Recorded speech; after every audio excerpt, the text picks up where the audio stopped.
myself twice, and twice, and there we go. I don't hear myself anymore. Here we go. Welcome everyone. Can you guys I don't see nobody out there. Jeez, you're not that ugly. Show me your faces. There we go. There's Tony. Hey, what's up, Tony? Thank you. Thank you for participating. Now I feel alive. All right, let's do it. Yeah, you gave me some energy, Tony. Thank you, man. I'm really tired today, man. I'm not tired ever, or at least I don't admit to it, but thanks for the energy, man. So welcome. Today we're going to talk about how to avoid buying a bad house. And I'm going to start off with a story. I'm going to give you half of the story up front. And then I'm going to give you the rest of the story, the ending at the end of this, right?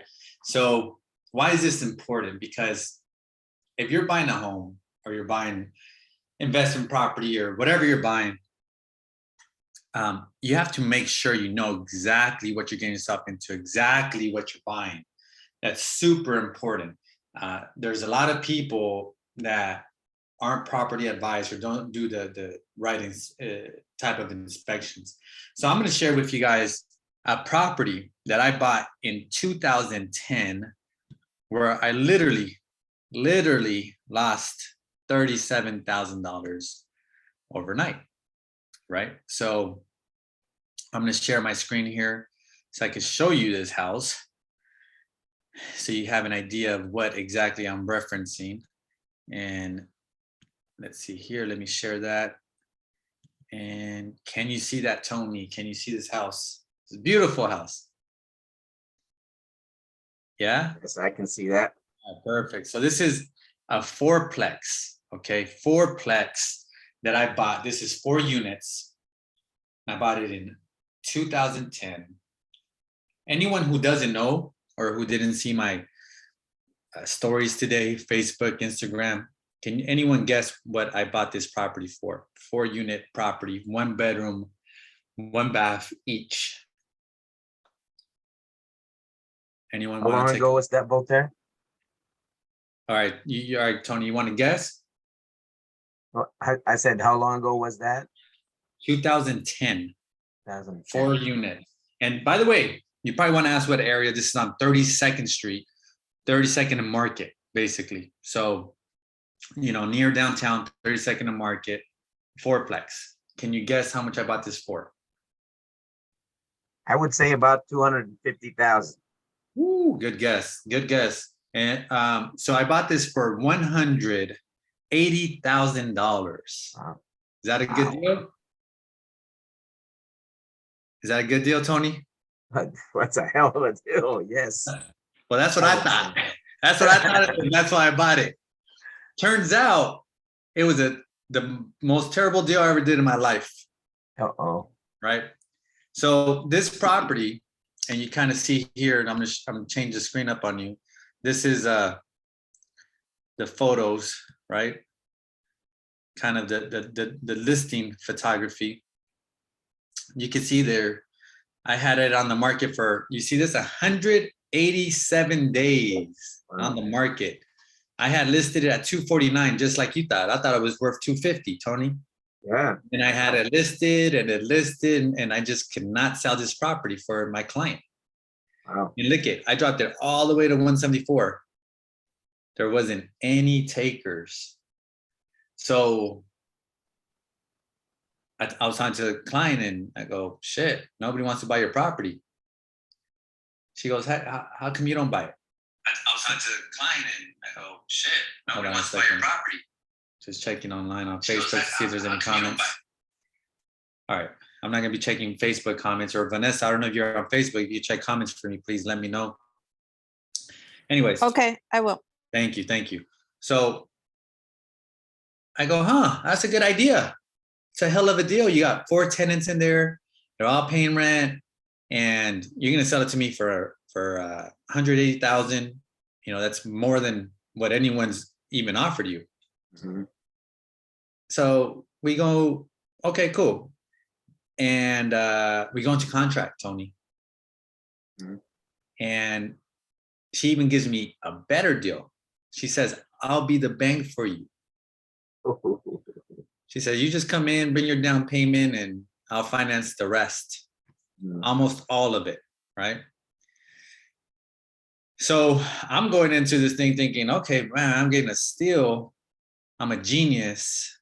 I'm gonna cash flow this thing. I already have my projections, how much each one can rent for. Actually, the projections are right here. Let me see. These are the projected rents, Tony. There you go. $650, $650, $650, and $575. Okay, So I'm that thinking sounds good. that sounds good for that time. I mean, right now Yeah. that's super cheap rent, right?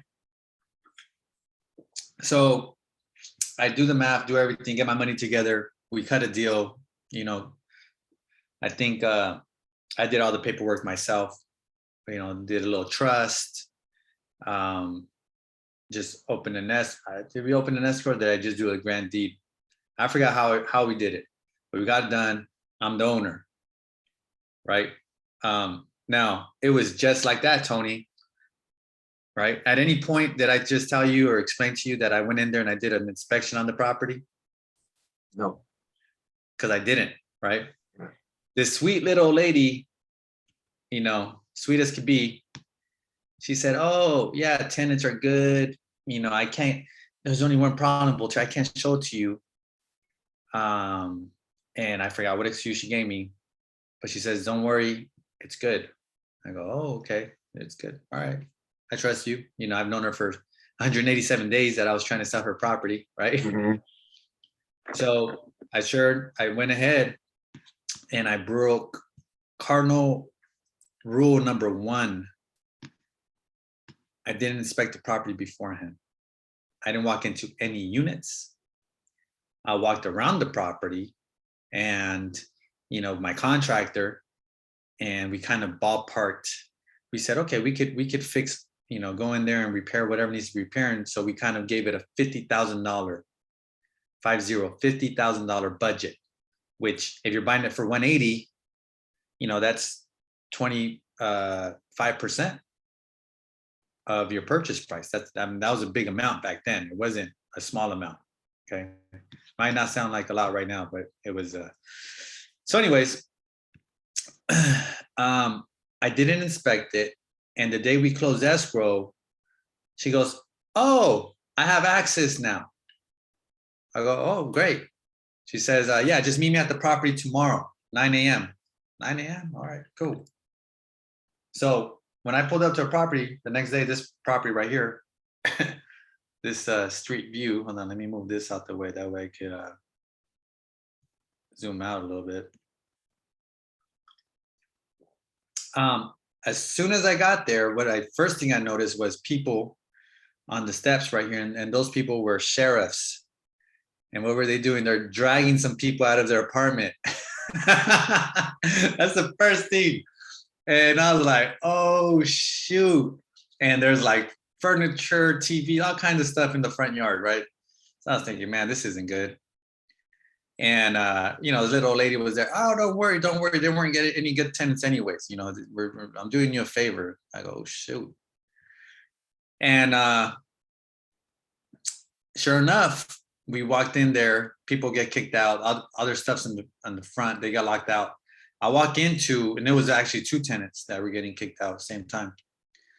I walk into the units and man, they're destroyed. Like it wasn't what she had told me they were. And I looked at my contractor and he was like, dude, this is not $50,000. We walked out and we huddled, and sure enough, we both agreed it was going to be closer to $100,000. Right. And during that time, you know, you could buy a fourplex for $300,000 that was already cleaned up, no problems. So now I got this thing for 180. It's going to cost me another 100,000 if I'm lucky, 280,000, and then I still need to get a couple of bad tenants out. And at that point, I went home and I said, shoot, this is way above my budget. I think I made a big mistake. And the next day I called her up and I said, hey, you know, I'm sorry, but I don't want the property anymore. I know I'm the owner. So I'm going to give it back to you and I'm going to make you whole. Right. So I was into this deal for $37,000 out of my own pocket. And that's exactly what I did. Now, that the story doesn't end there, right? It gets juicier, right? That was in 2010. Since then, it changed hands a couple times. Tony, can you guess what these 4 units are rented for right now today? You're on mute. You're on mute. You're on mute, Tony. I would say it's probably about $1,000 a unit right now. All right. So That just like went double. would you be surprised if I told you that they're $0 a unit right now? Uh-oh. Can you guess why? Is that because the property was not habitat to live in, or? Because that property is still unoccupied Until right? this Until time? this day. So I've been driving past it for years. And what did I notice in all these years? That it was vacant, that they were doing construction on it and construction. So this property was so bad that somebody else besides thought it was a good deal. They bought it. Now they bought it at the auction because this lady ended up losing it for $67,300. I think it was a year later, and it's still to this day empty, no tenants, no cash flow. So this property had major problems, and I'll share with you guys in a bit, how this property looks right now. But looking back, I lost those $37,000, but I mean, I learned a lot, obviously, from that deal, right? Number one, you always have to inspect the property beforehand. You always have to walk. You cannot take the seller's representation of the property at full value ever, right? You always want to take whatever they give you and then do your own inspection, right? And then the other thing I learned on this deal is that just because the prices seems right doesn't mean that it's always right. So even the people that bought it for $67,300 and still have it vacant, right? There's something called the time value of money, right? So if they would have bought just another property back then for that amount, they would have had it rented. They would have made money off of it, right? Where this property is still sitting. So we'll finish the story at the end, but that's kind of my introduction to this workshop. That way everybody kind of gets a good feel for what could go wrong. And I mean, things could go very, very wrong, right? So hope you guys got a pen and notepad. That way you guys could just write down a couple things. And that way we could just kind of learn together. So the first type, so what I want everybody to know is that whenever you buy a property, you always have to first, when you first walk the property, right, if you're just a regular buyer, you're probably going to be looking at things like countertops, paint, flooring, things like that.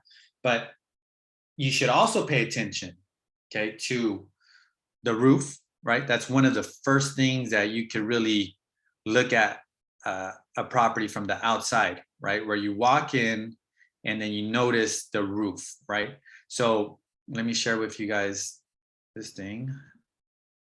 Hold on a second. I apologize. It's just since I'm using my laptop, it's taking me a little longer to share the screen. So this is a roof from a property we sold last year. And he noted the roof is wavy, right? So if the roof is wavy, guys, from the outside, that's an issue. Okay, it's going to cost you some money. And also, if the roof ridge is the top, the peak, right? You see the peak.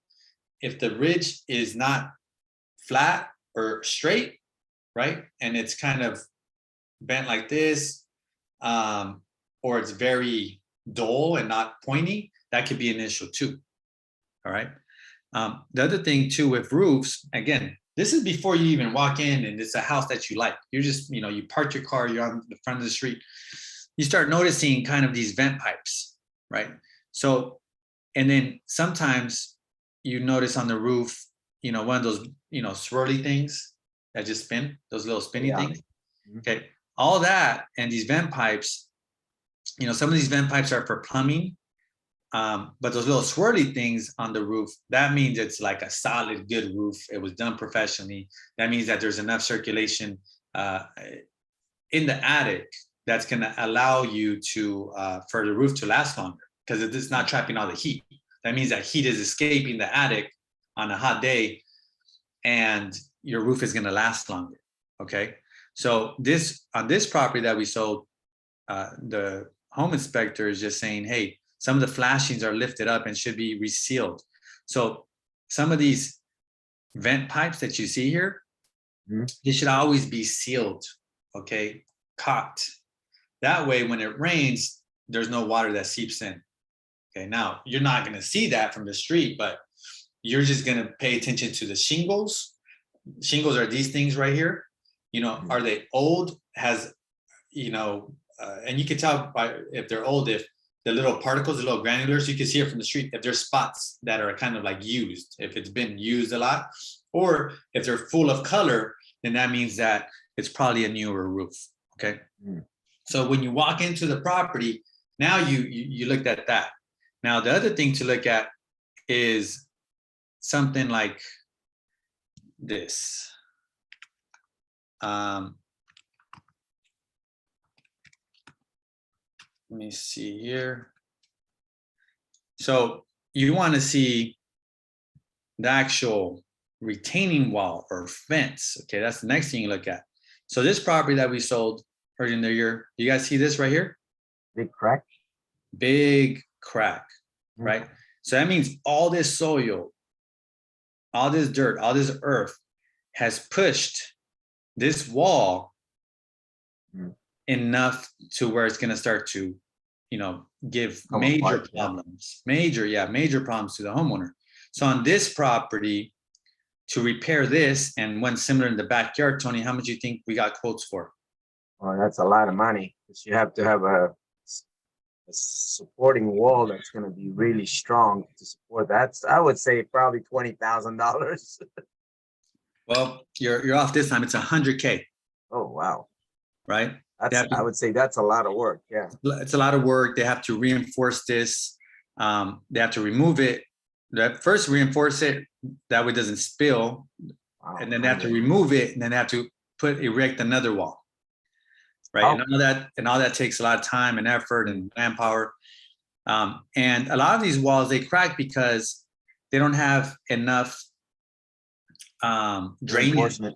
Reinforcement. Back then, maybe when this house was built in the 50s, they didn't require rebar.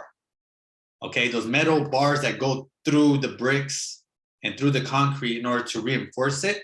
And there wasn't a lot of drainage back then, where they would say, oh, in case it rains, the water needs to go out somewhere. Instead, the water just seeped into the soil for years and years and years until it started to crack. Okay, and that's a huge liability. If you guys were on our insurance workshop, you guys know that could be a huge liability. Someone could sue you if somebody's walking there and that thing falls on them. Okay, so when you're walking up to the property, you want to look at retaining walls, fences. See, you see this roof right here, Tony? Yeah. Looks really good. This is a ridge. Look at how straight it is. Mm-hmm. You see how the composition shingles, I mean, they look colorful, intact. There's no issues there, right? So the next thing you want to look at is the windows. Are the windows new? So these windows look new, but you won't really know until you walk in, because sometimes, these flippers, they get really smart. And what they do is they just put a nice little border around some old windows. Okay. But these look good. This one looks good too. So it's just a newer window. You want to make sure, because if If it's an older window, if it's single panel, these are dual pane, then that's going to cost you some more money in the future. You know, they start to break, or just energy. They're not energy efficient. Got it? Yeah. All right. So once you're inside the house, oh, by the way, before you walk inside the house, this is the other thing you want to look at. You see down here, this is called the foundation wall. And what you notice here is there's vents. Crawl space, yeah. Crawl space. So what does this tell me? This tells me that this property was probably built in the 1950s or below, right? Because they didn't start using slab foundations, guys, until probably the 1960s. And before that, it was just post and pier. So basically someone could literally crawl underneath, fix the plumbing on these houses, or fix whatever they want to do, foundation, and it's a lot easier than a slab. So you want to look at this right here. It's called the retaining wall. Is there any cracks on the retaining wall? Right? Is there any cracks on the stucco? You want to look at these things as a buyer, right? Same thing over here. So you want to walk around the property and just kind of look at these things. Again, I'm just showing you guys what you could do. You're always going to hire an inspector anyways, but just so you have an idea of what you're getting yourself into up front. Okay, I'm going to share with you guys a property that had some foundation issues. Okay, there we go. So this is a property that had some cross space, but you see these cracks right here? Mm-hmm. So this is the foundation wall or the footing, and there's cracks, visible big cracks on the foundation. You see that? Yeah. So, and then you notice it outside. You see how you start noticing the wall just cracks. So that tells you that there's a lot of soil movement, a lot of soil just moving around. Okay. And then there's some parts of town that have more movement in soil than other parts of town. So if you're in those parts of town, you really want to pay attention to that. Okay. All right. So let's go back to the house. So now, if you don't see anything on the outside perimeter walls and things of that nature, any cracks, then you walk inside the house, right? So now you're inside the home. What are you looking for inside the home? Well, the first thing is you're walking and you would just want to feel your feet, see if there's any imbalance, see if there's any uneven surfaces, right? You walk into a room and then it's kind of sinks. The other thing that you can look at in order to, again, check the foundation, right, is you want to check the interior doors. So you want to open and close the doors. If they jam up, the doors don't close or open properly, then at that point, that means that it could be either the frame is messed up or the frame is messed up because the foundation is uneven, right? And the door isn't opening and closing properly. Same thing with the windows. You want to open and close the windows. And if they're not sliding perfectly, that means that either the windows are faulty or there's a movement shift in the foundation of the home. Mm-hmm. Cool. And then we have a comment from Soraya. The window right outside the house looks too close to the end of the house. Is that a red flag? So let's look at that and let's. So you're talking about this window right here? I would say, yeah, not that I know of, you know.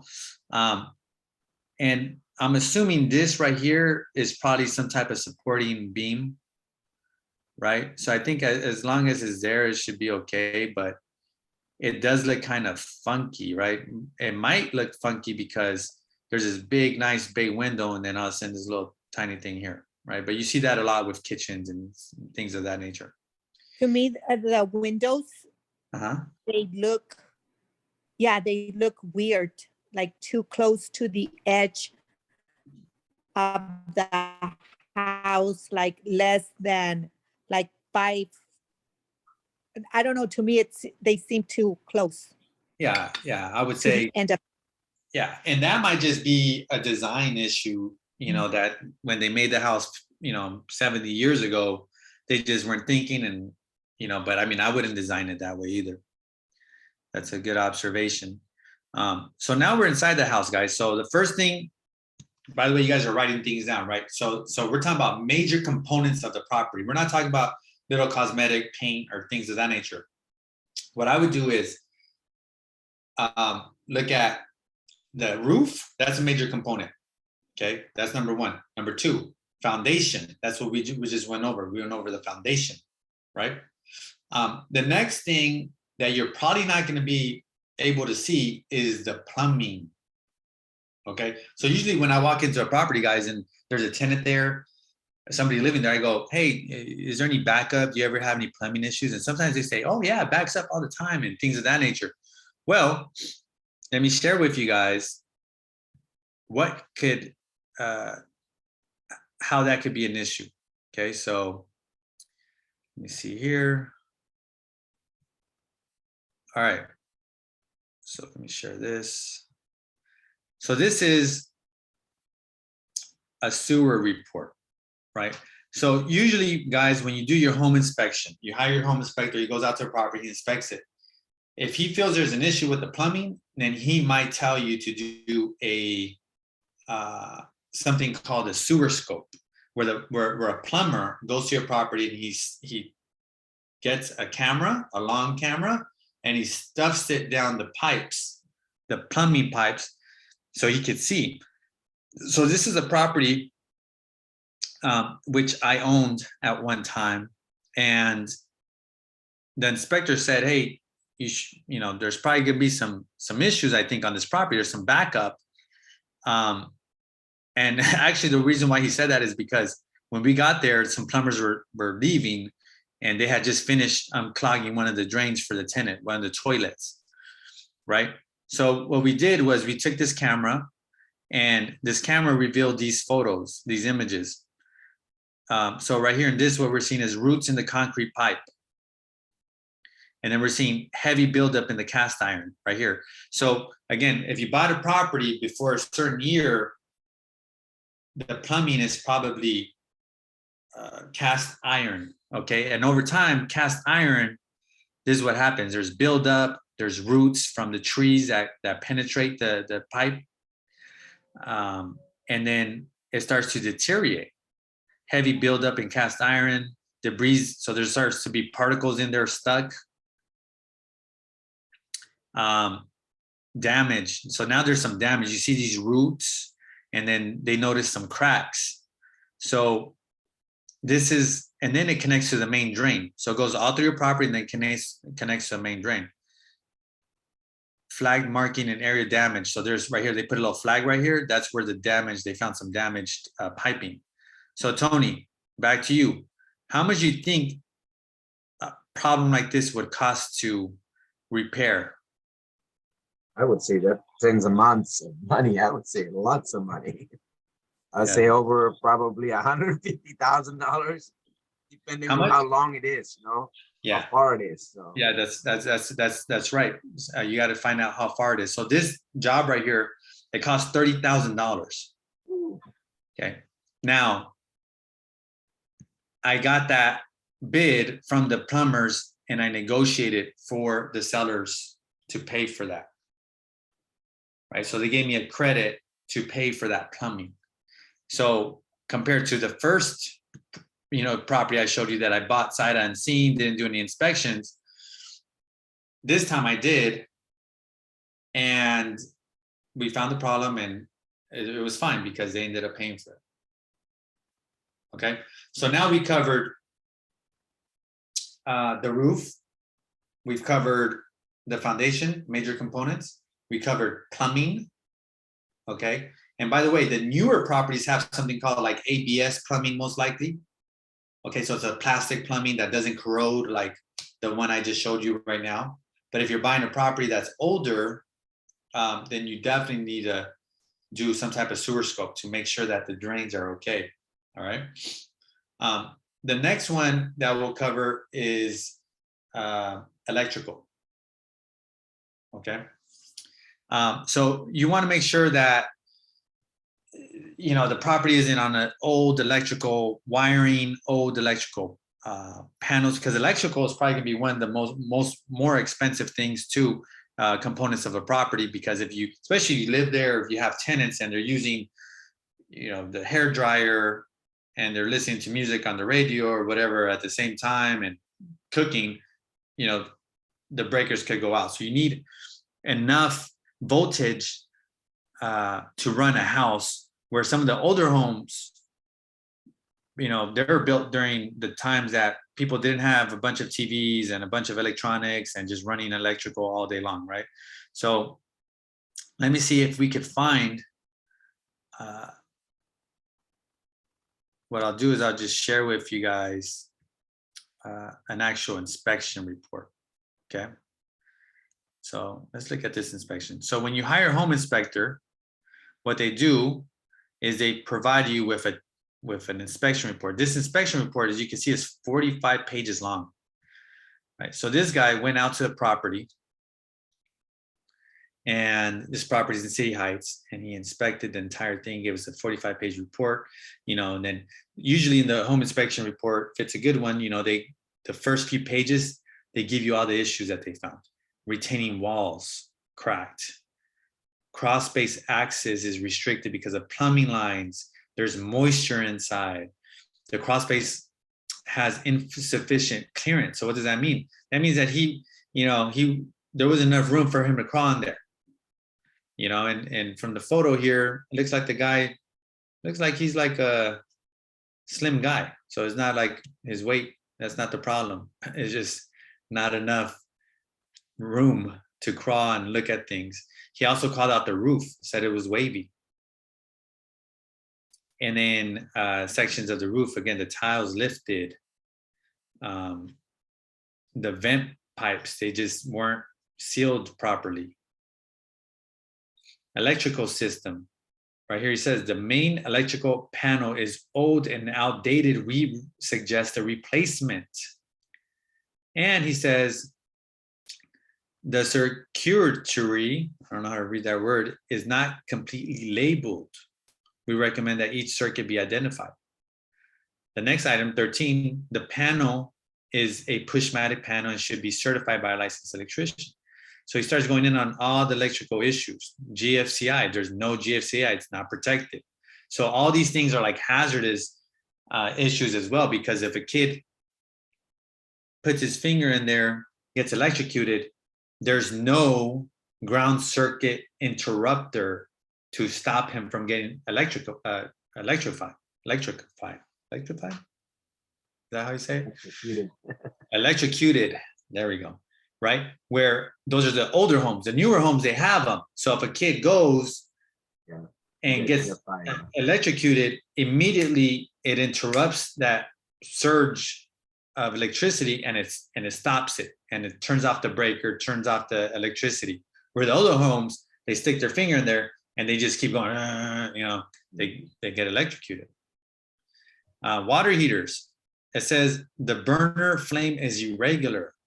We recommend the burners to be cleaned and adjusted. By the way, this house that our clients bought, and by the way, Vanessa, can you, real quick, someone's asking about the workshop. Can you share it on my personal page too, please? Because there's people asking, there's some people are expected to see it on Facebook. They don't know that I didn't share it on my personal page. So, and sorry guys, just give me one quick second, because I know some people wanted to jump on and they just can't see it. Let me see, give me one quick second here. Just want to make sure that.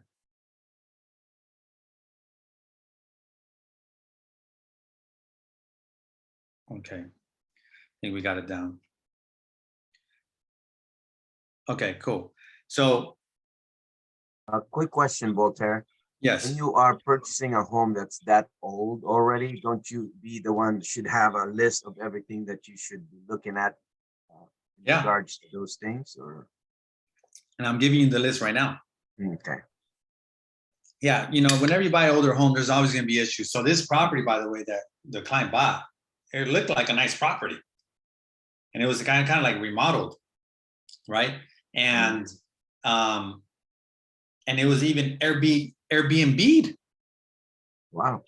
right? So a house can still function, Mhm. but there's all these components, there's all these issues that a lot of people just can't see, even the owners. So they just never fix them until you have a professional, a licensed, home inspectors aren't licensed. Anyone can be a home inspector. So you want a home inspector who's certified. Okay. And there's different organizations that certified home inspectors. So write this down. ASHI, ASHI. And that's one organization that's good. And then another one is CREIA, CREIA.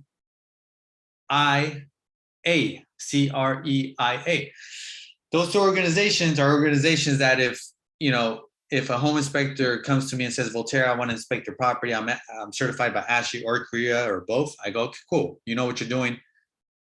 I want you as a home inspector. If they're not certified by those two organizations and by some other organization, I'm not hiring them. Makes sense. It's for your safety as well. So yeah, for sure. Yeah, because these guys, they with those organizations I just mentioned, they have like continuing education. They make them, pass rigorous tests, right? So the electrical system is huge, right? And then there's a heating system. The wall heater, the burner flame is irregular.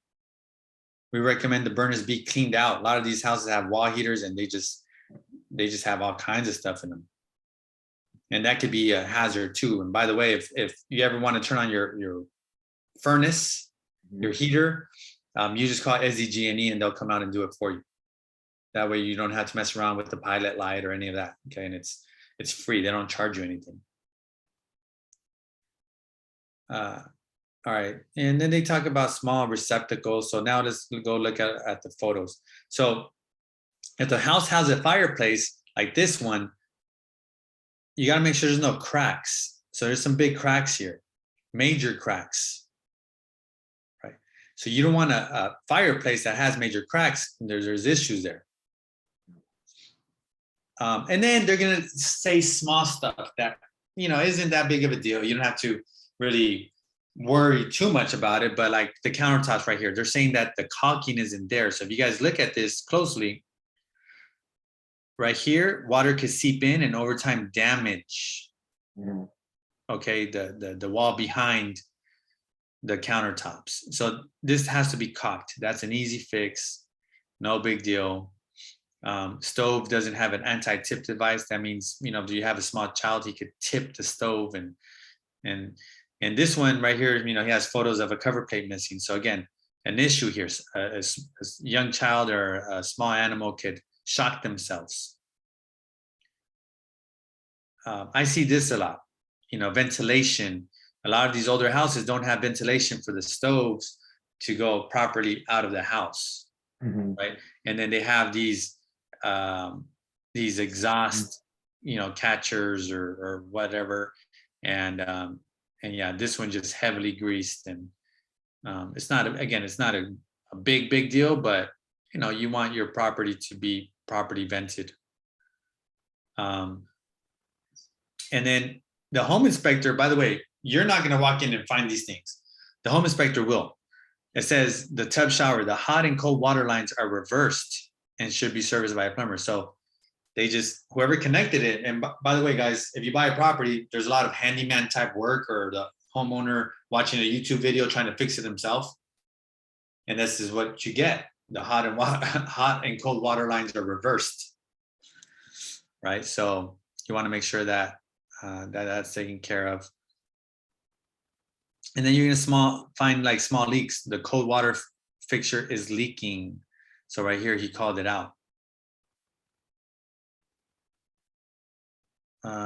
Okay, now this is pretty big. The GFCI, so again, a GFCI receptor is this, where you see a little button where you press it. Mhm. Okay. And you reset it. So it says the GFCI receptacles in this bathroom responded properly to their test buttons, but did not trip when tested. So what does that mean? It says this suggests improper wiring or defective devices. So if a kid is electrocuting himself, this doesn't trip, so it doesn't stop the electricity, which is huge. That's the whole point of having these GFCIs, okay? So the home inspector found that. He also found that there's no, he also found that there's asbestos debris in the attic. Okay, sometimes they find that, and asbestos is, could cause. Voltaire, this Yes. is Vanessa. This report looks scary. Are most reports really scary like this, or is this normal like stuff in reports? Yeah, good question. This report does look scary, but you see this a lot, especially with older homes. So all this thing, the thing, Vanessa, is that everything here could be fixed. Everything here could be fixed or replaced. And so far, except for the foundation is the biggest issue that I saw here. But everything else could be replaced, fixed, by handyman, by electricians, plumbers. It's just at this point in the transaction, if you're buying a house and you start finding out things, negotiating for some things to be done. We could hear you. Let me see. There you go. Perfect. Thank you.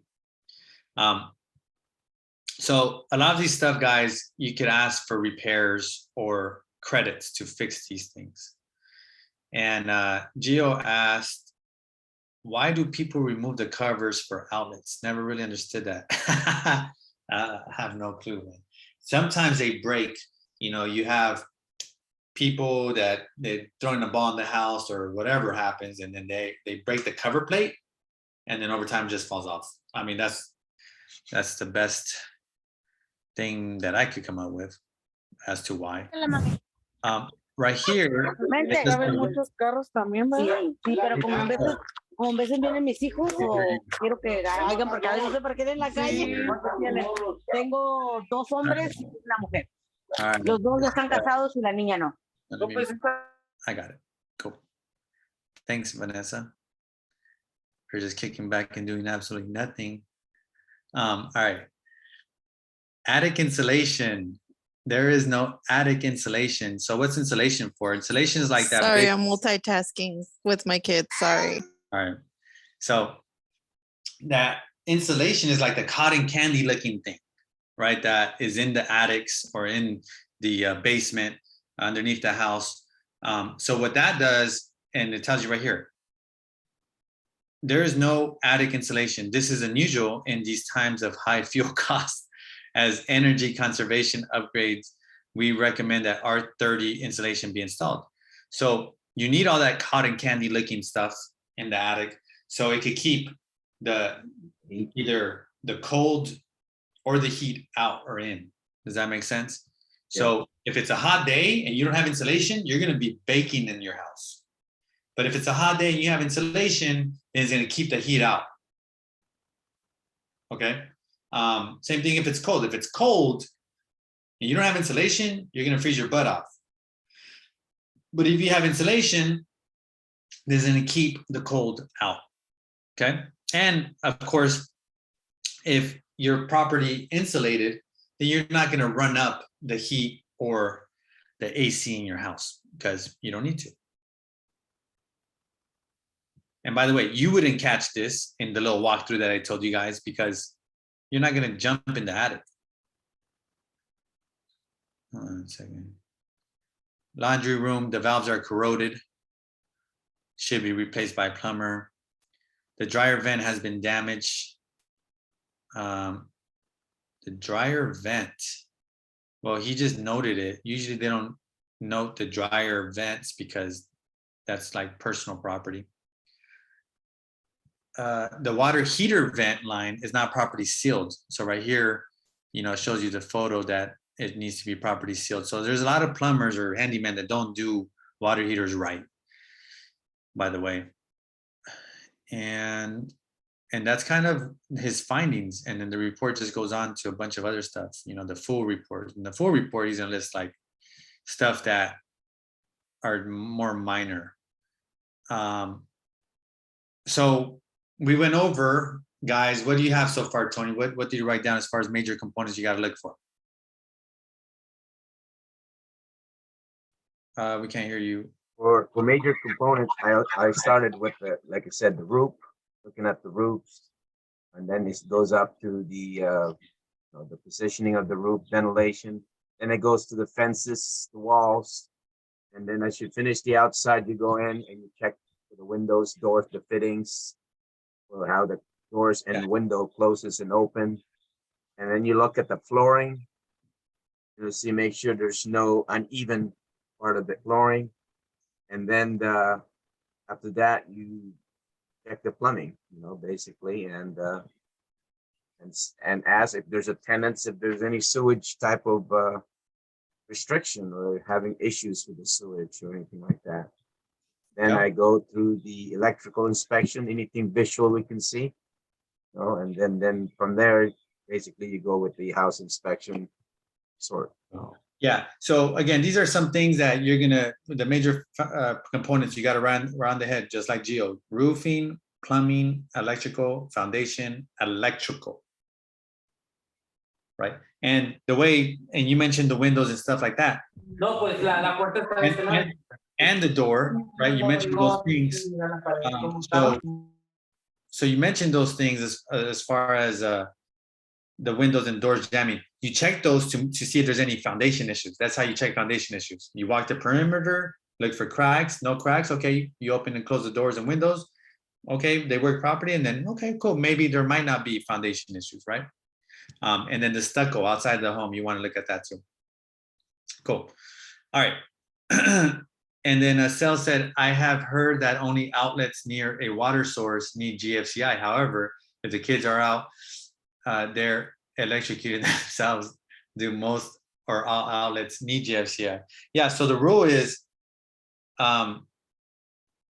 if you're within, I think, 5 or 6 feet of water, it needs to have like an actual GFCI, but you want your entire house to have,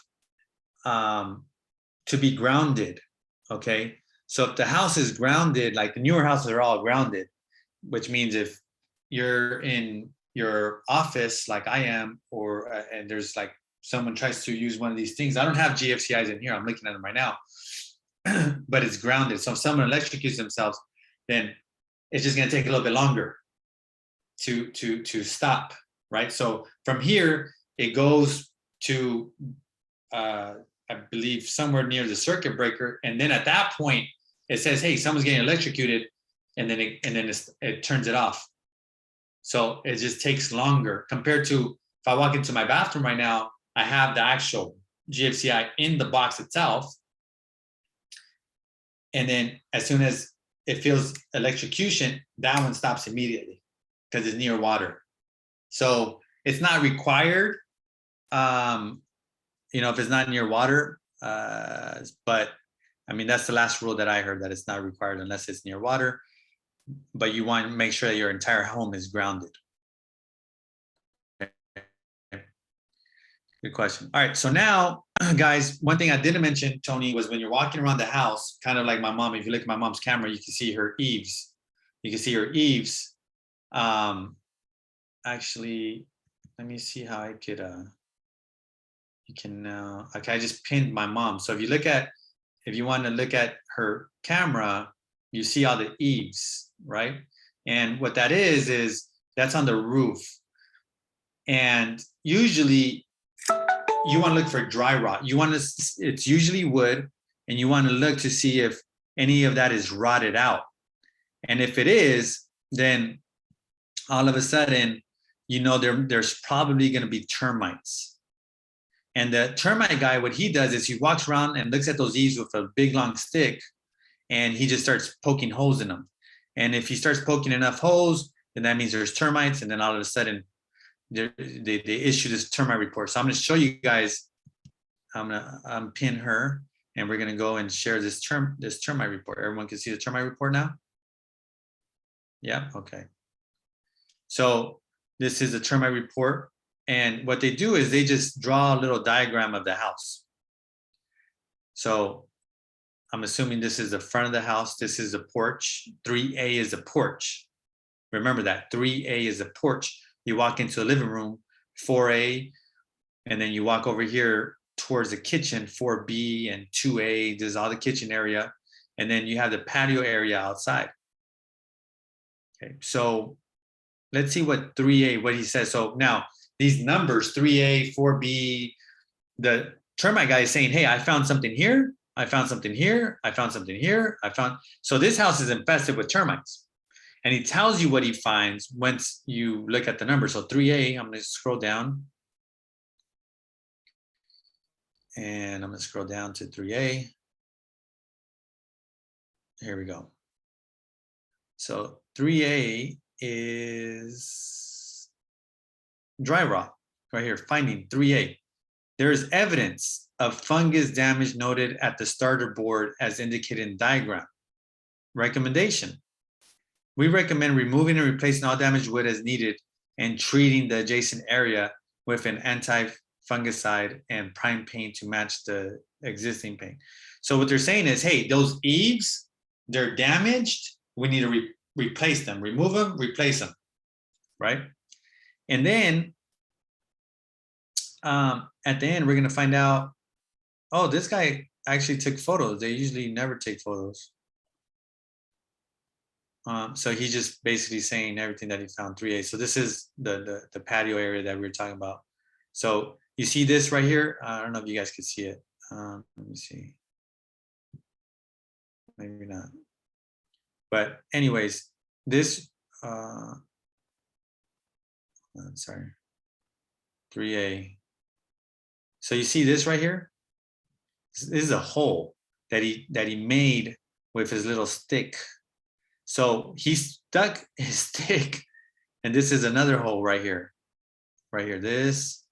So he stuck his stick in the wood, and the wood just, bloop, it just made a hole. So that means that the termites were eating it really, I mean, that was their breakfast, lunch, and dinner.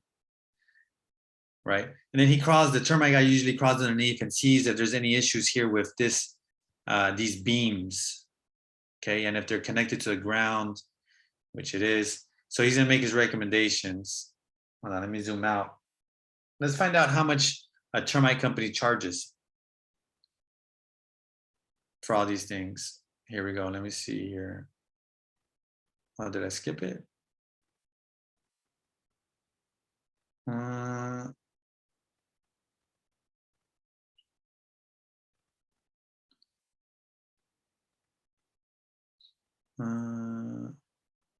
Wow, this guy didn't put an estimate. Maybe In the very bottom there. sometimes they do it on a second attachment. Ah. All right, let's see here. Let's see if we found it. Termite report. All right, might be on here. Work authorization. Geez Louise, $6,035 for all that work. To fumigate it, replace the wood, and all these things. So, by the way, $6,035, that's one of the highest ones I've seen. So that means that, you know, this property had a lot of issues. All right, so now going back to the foundational pieces, we always want to check. We talked about foundation. We talked about roof, plumbing, electrical, HVAC. We went over the HVAC, which is heating, ventilation, air conditioning, right? The heating system, the AC. Termite, right? We just went over the termite report. We also talked about the sewer scope, especially if it's an older home. Okay. All right. Mom, Claudia, anything that I missed? I think, well, I had a question on the Sure. termite. Can people do tenting and like the treatment and not replace the wood, or would that be like a half-done job? Good question. It'll be a half-done job because the wood is already damaged. It's hollow. So for the wood to be here and then him stick his little Stick? stick and it goes right through it, that means no good no more. Now, if you fumigate it, that just kills the termites. It's supposed to just kill it. So no more termites. But then you still got a hollow piece of wood or a damaged piece of wood. So, you know, in theory, you want to replace it so your house is strong and sturdy. So now, good question. Anything else before we move on to the finale with this house that I bought? No? Okay. So now let's talk about what happened with this house. Let me see here. All right, so here we go. This is the house that I mentioned in the beginning. I bought it for $180,000. I lost $37,000 overnight. I gave the property back to the owner, said, here you go. Here's everything. I'm making you whole. You got your money back. We're good. Well, she ended up losing it to foreclosure a couple years after she sold it to me. And that could have been me. Anyways, somebody bought it for $67,000 from the auction. And let's look at through the years, right? So at first I felt bad. I was like, damn, I lost 37,000. I mean, at first I felt really bad the entire time.